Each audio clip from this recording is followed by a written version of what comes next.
Hello everyone, welcome to Curiosity, the science show coming from Young Academy of India. My name is Felix Bas, Professor, Central University of India. A familiar face, isn't it? Every month I do come with this show, rounding up of the what really moved the world of sciences in the last month, right? So this is episode number 57, recording from my home in this village called Korom. Korom is very near to Payanur in Kerala.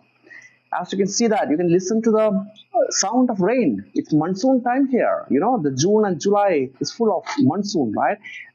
So it is beautiful time to come and visit in Kerala. If you haven't come yet, please do consider a visit here in Kerala. It's really beautiful here, but it's extremely humid. In my home, inside my home, the humidity, I have a hygrometer. Room hygrometer says the humidity is around 92%. The relative humidity, way too high, isn't it? Okay, as usual, the curiosity covers. We start the show with etymology of the month, July. Have you ever thought why July? Named after Julius Caesar, emperor of ancient Rome. Oh, hold on, no, not an emperor. He was a dictator. And during his time, it was called a Republic of Rome, around 44 BC, before the Christ, 44th year. Right? The Republic became the emperor of the Rome after his assassination. You might refresh your history book. So anyway, this month is named after him, Julius. That is why it's called July. Yeah. And as for florigraphy, the secret world of flowers, the language of flowers, this month is named after. The month of this, the flower of this month is, water lily, Nymphaceae. Beautiful water lily, isn't it? All right, so coming to the science news of the last month, the first news is that Sunita Williams, a very famous astronaut with link to India. Her name Sunita is an Indian name, isn't it? Her father was an Indian. Father, is an Indian, right? He was born in Gujarat and then subsequently immigrated to the US. He is a neurosurgeon in Ohio, where Sunita was born. Her mom is not an Indian, okay? I don't know. I'm not sure where she's from. I think somewhere in the Europe. And then, so Sunita Williams is, how old is she? 58 years old. Amazing, isn't it? 58 years and she's in the space. So this is not the first time she's going to space. Many times. So by the way, she came into the news recently this month because her return from the ISS, right now she's in ISS, International Space Station, but her return journey will be delayed for a few months' time. Can you believe it? Because of the space junk, an issue which came to Curiosity many times earlier too. Space junk or space debris is a recurring problem because of every country want to put something into space, satellites, right? And what will happen after the satellite's lifetime is over, right? You cannot retrieve the satellite back to Earth, so it just randomly rotates the Earth, right, in the orbiter, and subsequently everything is falling towards Earth, right? It will hit the Earth. So right now, this this satellite of Russia exploded, and I think it's more than 100 pieces, very near to the ISS. But it's not like any imminent danger. It doesn't pose any such danger. But the problem is that it will take a long time for her to come back now to Earth. And it's pretty interesting about Sunita Williams. I was reading more about her, and till now she had spent 50 hours of EVA, that is extravehicular activity, spacewalk, 50 hours outside the ISS. That's an amazing feat, I would say. And also she spent 347 days in the space till now. That's a record. A second next to, I'm not sure who is the first one. She was first, but not anymore. But yeah, I think by the end of this month, she will be the first again. 347 till now. Today is the 1st of July. By tomorrow, it will be 348. And it keeps on increasing because she is right now in ISS. Amazing, isn't it?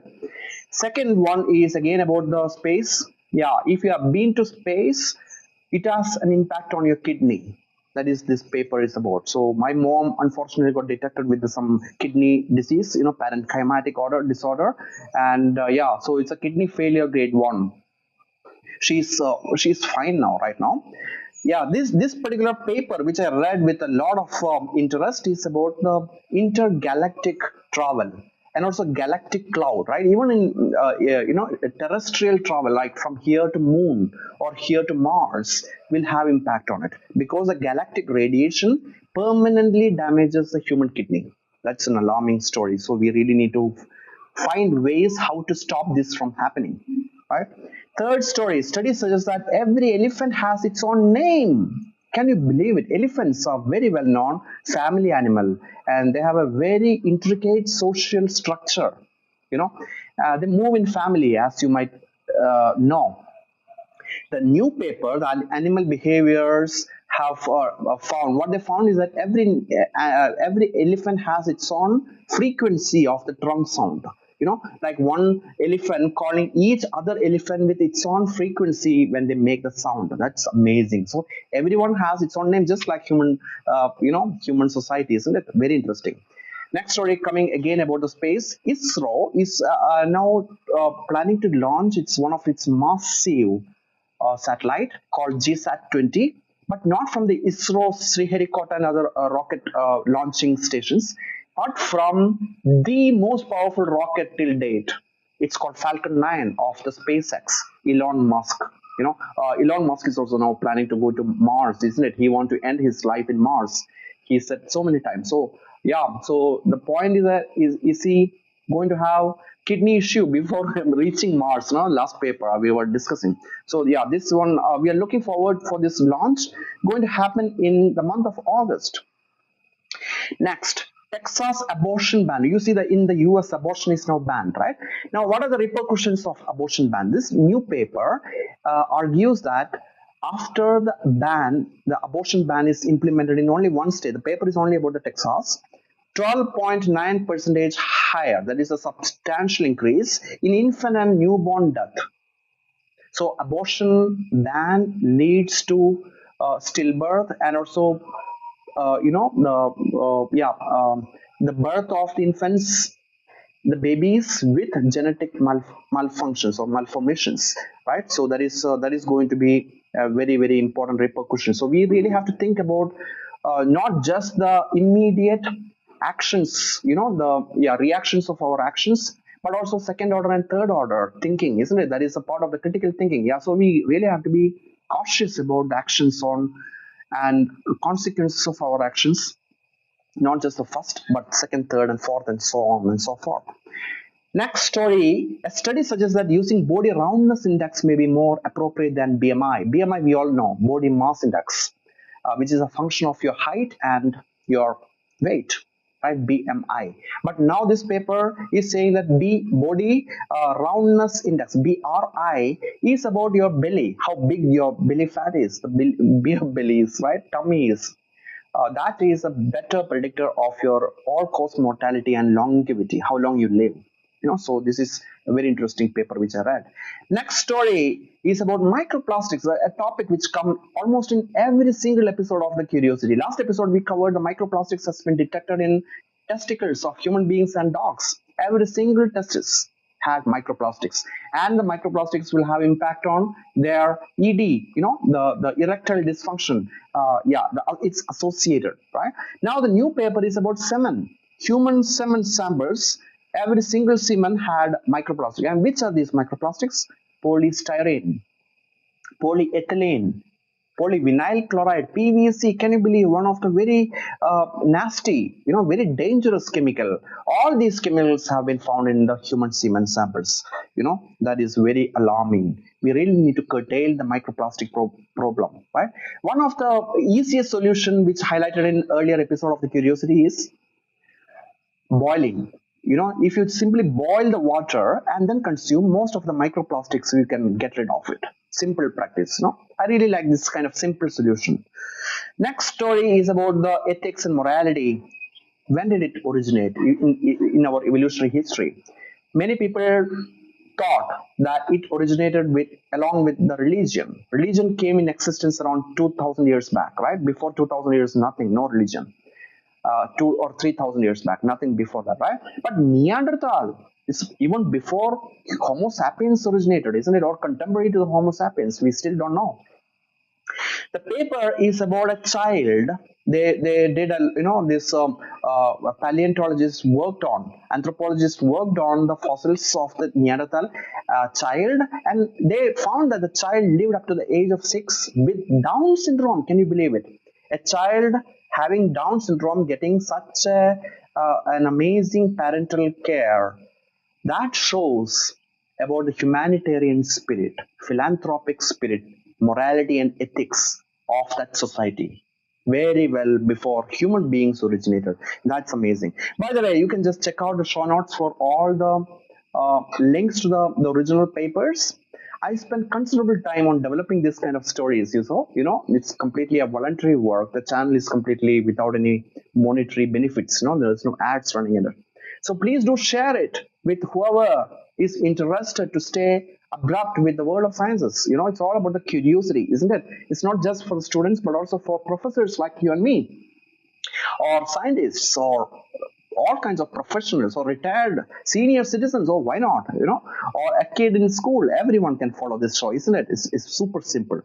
Now, next story is about genome editing, CRISPR-Cas9. Right? Again, a topic which is trendy. Everybody is doing these days. Now, CRISPR-Cas, can you do that to curtail mosquito problem? Here this is monsoon time. Monsoon time is a breeding time of mosquitoes. Fortunately, here in Kerala, in my house, not much of an issue. But we just came from a week-long trip to the Tamil Nadu. All around Tamil Nadu, mosquito issue is much more worse. Now, how do you curtail the mosquito? By the way, do you know which animal is the most dangerous animal for humanity? Yeah, the clue is mosquito, isn't it? Many people thought, oh wow, maybe it is snake. Very poisonous snakes, right? Or how about caiman, right? The crocodiles. No, none of these are that much dangerous. Unlike mosquitoes, malaria is the leading cause of death. You see. So this paper published in PNAS, check out the paper, okay? So this paper is very interesting. I really like it because this approach is very unique, that they are actually doing this genome editing, CRISPR-Cas genome editing on females, so that no female offsprings are born. First, 99% efficiency, no female. Second, in case males are born, males are rendered infertile. So 2 birds are being killed in one shot. Amazing, right? These are called smart way of doing the research. I really like this story. Next story, the scientists have developed a glowing dye that actually paints tumor tissues. That eases the surgeon, the oncologist's work. So when you want to remove the tumor, you'll be confused. Is it really a tumor or is it a normal cell? You don't want to touch the normal cell. Only the tumor cell you want to remove, right?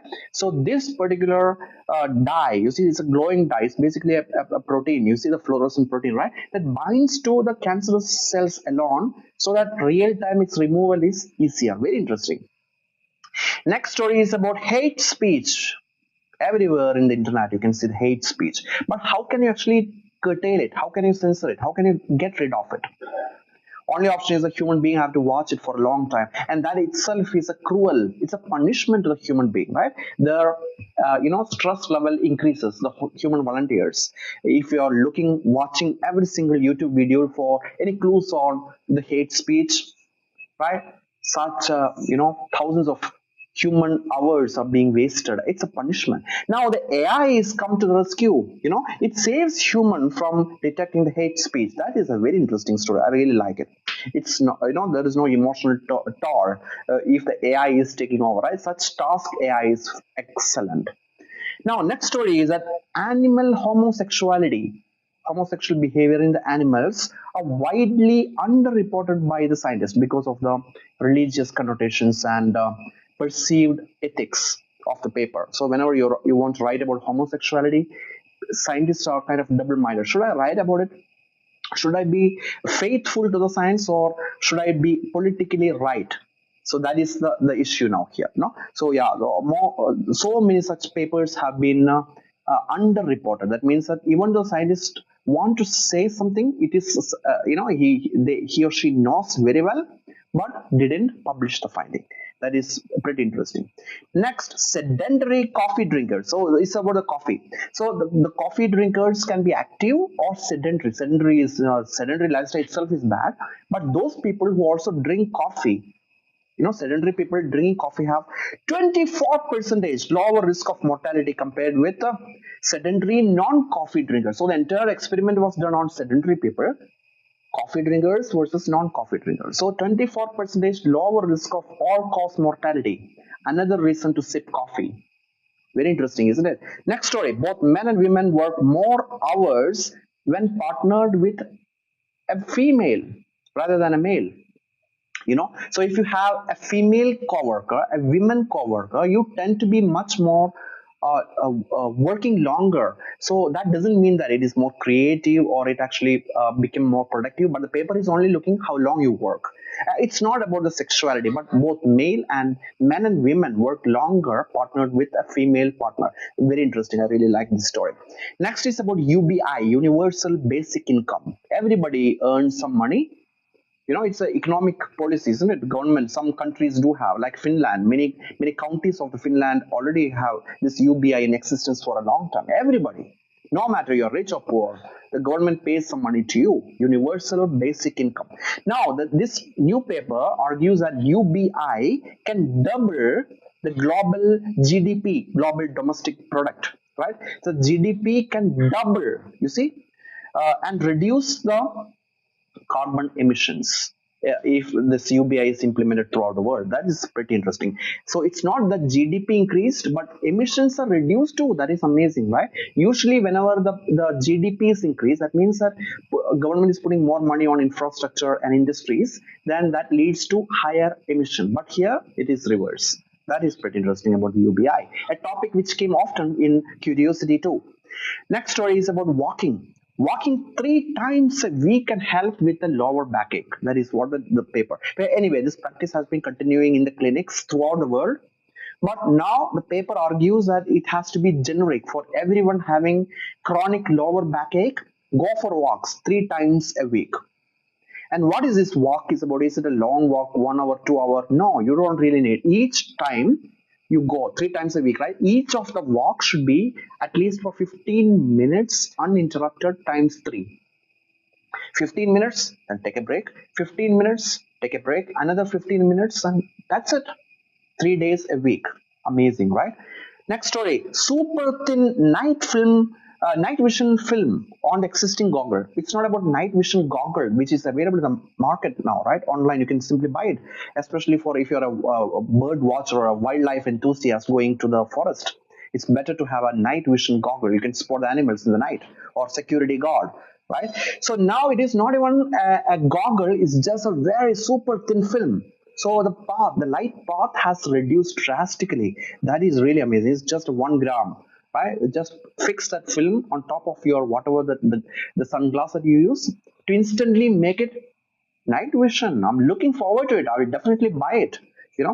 And next story, improved cognition and memory for seniors who took daily multivitamins. So the multivitamin, if you take supplements, right, especially for the seniors, the cognition is improved and memory is improved.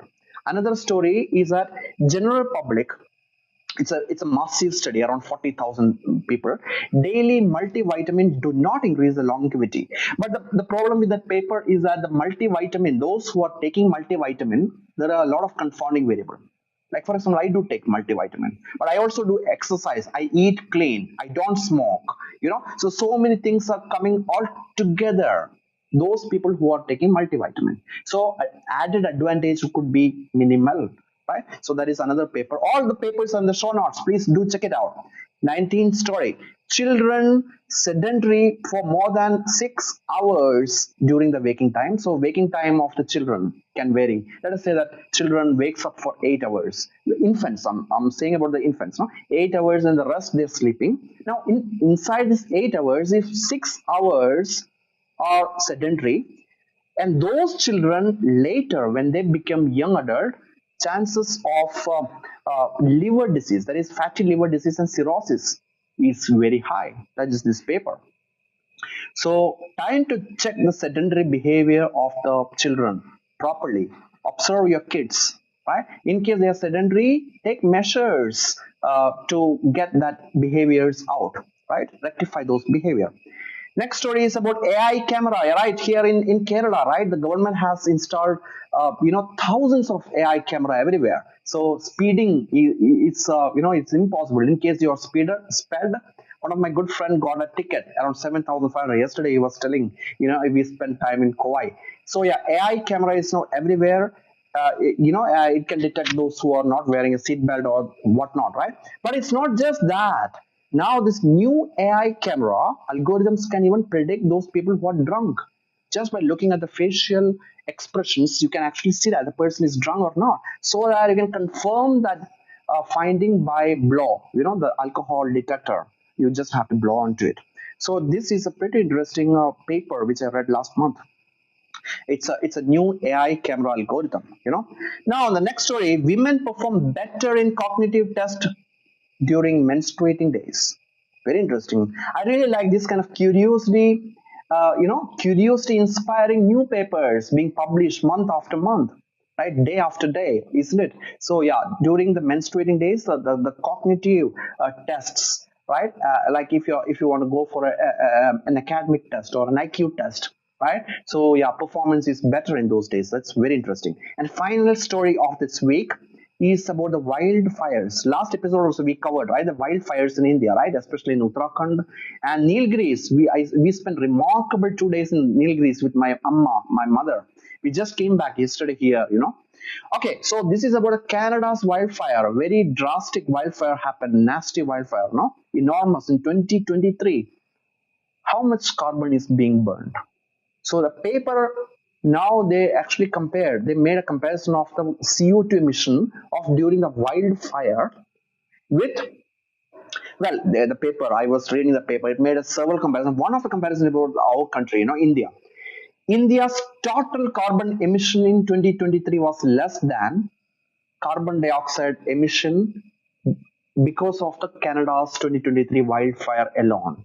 That's amazing, right? But anyway, this paper didn't mention about the wildfires in India. No, carbon emission because of the anthropogenic activities are less than the wildfire in Canada. So anyway, it is kind of a confusing paper, but still, yeah, the wildfires do have a tremendous carbon footprint, which we shouldn't ignore while discussing about the carbon footprints and emissions and sustainable developmental goals of the UN. Yeah, that is a highlight of that paper, isn't it? That's it. Now coming to the next one. Well, the cover image, I do have a blog. It is there in the show notes. You might have seen that. Each of this episode have a cover image. This episode's cover image is Sunita Williams. I'm a big fan of her, Sunita Williams. Kudos to you. 58 years and still in the space. Part of 4 international space missions. Counting, the days are counting, right? It's now, I hope she can make multiple missions to space again and again, right? Let her live long. Next part of the curiosity is Observances. Third, day after tomorrow is a Moon Jupiter conjunction. The same frame, Moon and Jupiter comes together. Fifth is Earth at aphelion.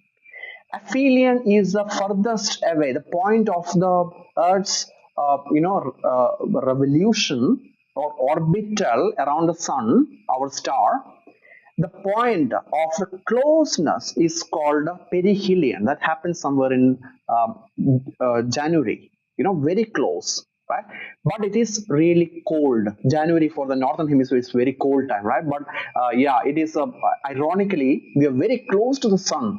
And right now, we are really far from the sun. Aphelion, the farthest from the sun, fifth of this month, but it's pretty hot in the north. The reason is that the hot or cold, that is the seasons, summer or winter, is dictated by this axial tilt, rather than which hemisphere is facing the sun, rather than how close we are to the sun's ecliptic, the orbital. You see. 11th of July is the World Population Day. 15th is for the youth skills, a topic very near to the Young Academy's mission. Young, right? Youth Skills Day. To upskill your talent. That is a highlight of this year's Youth Skills Day. 20th, for all moon lovers, the Moon Day, International Moon Day, celebrating the Apollo 11th moon landing. that happened on July 20th, 1969. Right, 20th of this month is a moon day. And also on the same day is chess day for all those who love chess, like including me. Chess day. 21st is the full moon of this month, as per the American, American Red Indian Almanac, right? Indian Almanac. Each of the full moon has its own name. So this month's full moon is called the Buck Moon. 25th is Moon Saturn conjunction. So several conjunctions are coming in this month. Moon Saturn 25th, and also the day for prevention of drowning. An excellent life skill. Everybody in the world should learn it. Swimming is such an interesting activity, friends. I have all my swimming stuff with me. I'm going to swim in a pond this evening. I'm planning to do swimming every single day of my month-long stay in Kerala. Natural swimming. 30th is the Moon Mars conjunction, as well as Friendship Day. All of you are my friends, aren't you? So the day for all friends, 30th. Also Moon Mars conjunction. And finally, the last day of this month, 31st, is again another conjunction, Moon Jupiter conjunction. So space lovers, the sky watchers, behold and let us celebrate this month-long celebration of several space-related events. Coming finally, the last stop of the curiosity is the opportunities. Fulbright Nehru PhD Fellowship is open now. 15 July is the deadline. And DST Inspire Faculty Fellowship is open now. 15 July again is the deadline. MCSA Global Postdoc Scholarship in the EU, postdoc fellowship. 11th of September is the deadline.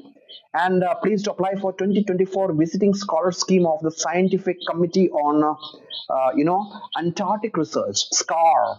The deadline is 31st of August. So you still have 2 more months to go. And of course, several JRF and project positions are open now. The calls are being posted by our volunteers, the moderators of our Young Academy of India's Facebook group.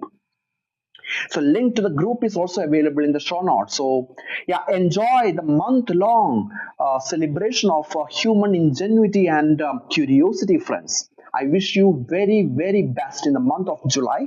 And I will see you again in yet another episode of Curiosity in the month of August. And till then, take care of yourself. And if you can, please take care of somebody else too. Goodbye.